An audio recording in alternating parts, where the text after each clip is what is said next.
देख लो इनाया, आंसू पहुंच लो। लेकिन आपको ऐसा क्यों लगा कि मैं रो रही होंगी? जरूरत पड़ सकती है ना इनाया। पढ़ तो आपको भी सकती जरूरत। आज जो कुछ भी हुआ उससे अंदाजा तो हो ही गया होगा तुम्हें कि तुम्हारा और मेरा कोई मुकाबला नहीं है। मैं चाहूं ना तो सबको तुम्हारे खिलाफ कर दूं, लेकिन मैं ऐसा करूंगी नहीं नाया, क्योंकि तुम तो मेरी बहन हो। आज जो कुछ भी हुआ है ना, सिर्फ तुम्हें सबक सिखाने के लिए किया मैंने, ताकि तुम अपनी हद में रहो। आज जो कुछ भी हुआ है उसे अपनी कामयाबी समझने की तो गलती ना करना। अच्छा, वो आपका डर है जिसने आज मुझे डराया है। और एक बात हमेशा याद रखना आप ही, गोरकन को भी पहला मुर्दा दफनाने में ही डर लगता है, उसके बाद उसे भी आदत हो जाती है। इनाया, मैं तुम्हें बहुत समझदार समझती हूँ और मैं उम्मीद नहीं करती कि अब तुम कोई बेवकूफ़ी करोगी। ठीक कह रही हूँ, आइंदा मैं कोई बेवकूफ़ी नहीं करूंगी, ये वादा है आपसे। ठीक है, मैं यूनिवर्सिटी ना जाऊं भले, लेकिन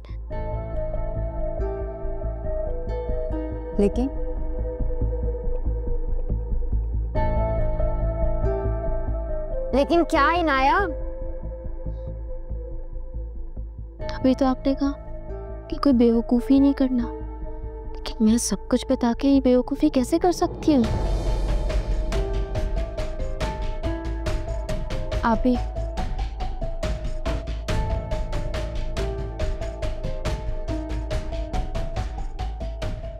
ये टिश्यूज जिंदा लोगों को दिए जाते हैं, मुझे तो आपने बहुत पहले मार दिया। आप रखें, आपको जरूरत पड़ सकती है।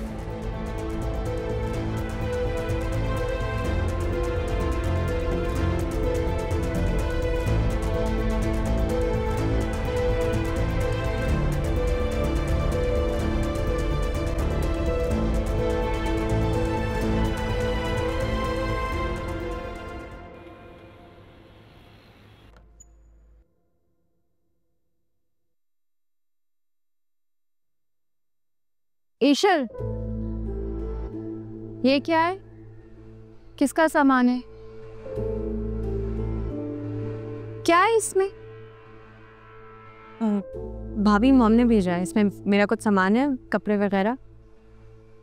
अब अगर तुम्हें कुछ चाहिए ही था तो आशीष से कह देती, दिलवा देता तुम्हें। इस तरह मैके वालों से मांगना अच्छा लगता है? मांगा नहीं है मैंने, मॉम ने अपनी मर्जी से भिजवाया है। एंड भाभी प्लीज आप मेरे इन मामलात में इंटरफेयर मत किया करें, दे आर वेरी पर्सनल।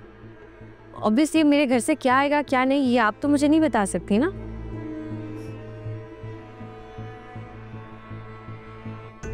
मैं पर्सनल हो रही हूँ? बात सेल्फ रिस्पेक्ट की होती है। क्या सोच रही हो कि तुम्हारी फैमिली, कि हम आशिर तुम्हें अफोर्ड नहीं कर सकते? भाभी प्लीज।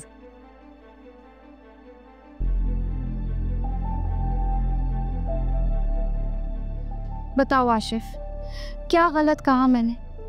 क्योंकि ये बात तो तुम्हें ईशल को समझानी चाहिए थी ना। तुम जानते हो असद को, असद इन मामलात में कितने हसास हैं। अब अगर उन्हें पता चला कितने नाराज होंगे। एक दिन का तक नहीं लिया उन्होंने तुम्हारे ससुराल वालों से, ना ही मेरे घर वालों से, हालांकि वो तो सगे चचा है ना। भाभी, ये सब कुछ ईशल के घर में बुरा नहीं समझा जाता। आशिफ, ईशल अब इस घर का हिस्सा है, इस फैमिली का हिस्सा है। यहाँ के कुछ असूल हैं, यहाँ बुरा लगता है। इस सब में तुम्हारी, इस फैमिली की, इस घर की इज्जत। क्या हुआ? क्या बात है आयजा? क्या बताऊं सद आपको। तुम बताओ आशिर, क्या हुआ है?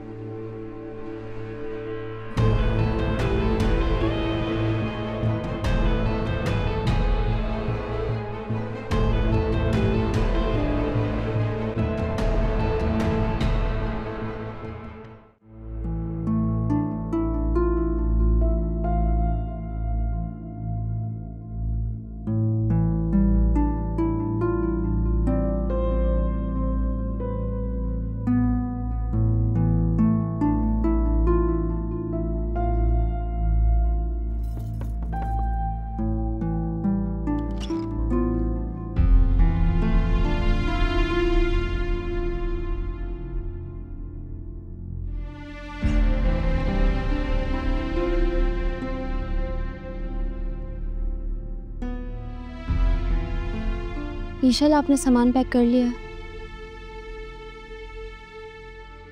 मैंने सोचा मैं आपकी हेल्प करवा दूं।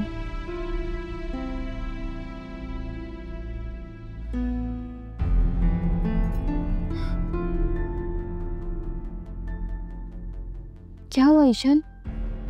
आप बहुत गुस्से में लग रही हैं मुझे।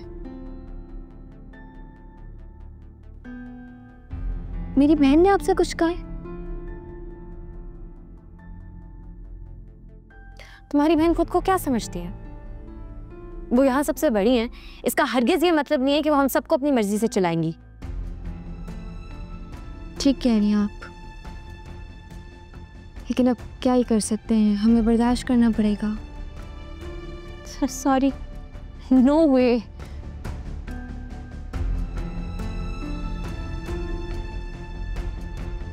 मेरी तो बहन है, मैं तो बचपन से ये सब सुनते हुए आई हूँ, लेकिन हम दोनों के मिजाज बहुत डिफरेंट हैं। लेकिन हाँ, आपके लिए प्रॉब्लम होगी, जाहिर है। एक आज़ाद माहौल में रहने के बाद अपना इख्तियार किसी और के हाथ में देना थोड़ा मुश्किल होता है। मैं तो मजबूर हूँ, तो कुछ नहीं कह सकती, लेकिन ईशल, आप तो कह सकती है ना।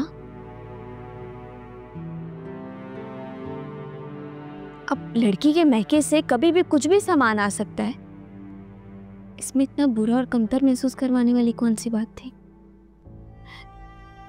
लेकिन आशिर भाई को आपका साथ देना चाहिए था।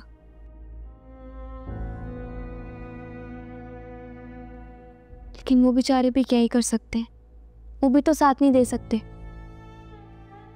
होगा तो वही जो असद भाई चाहेंगे, और असद भाई तो वही चाहेंगे ना जो आप ही चाहती हैं। इसलिए मैंने तो खुद को तैयार कर लिया कि मैंने कॉम्प्रोमाइज करना है। अब आप सोचने के आपने क्या करना है ईशल?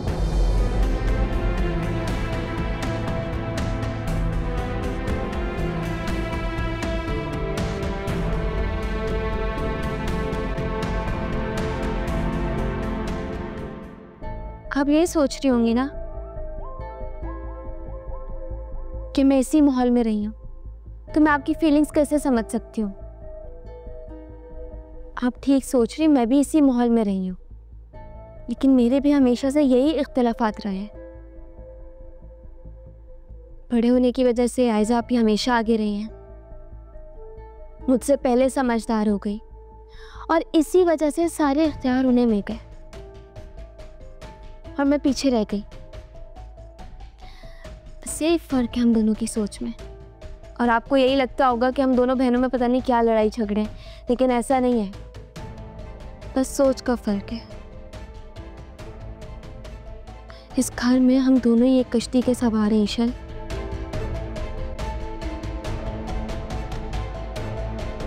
मुझे तो खामोश ही रहना पड़ेगा।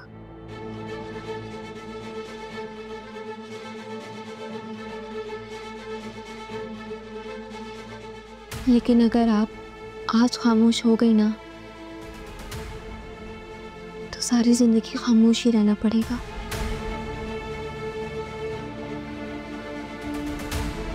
बाकी आप आप समझदार हैं, अपना अच्छा बुरा जानती हैं।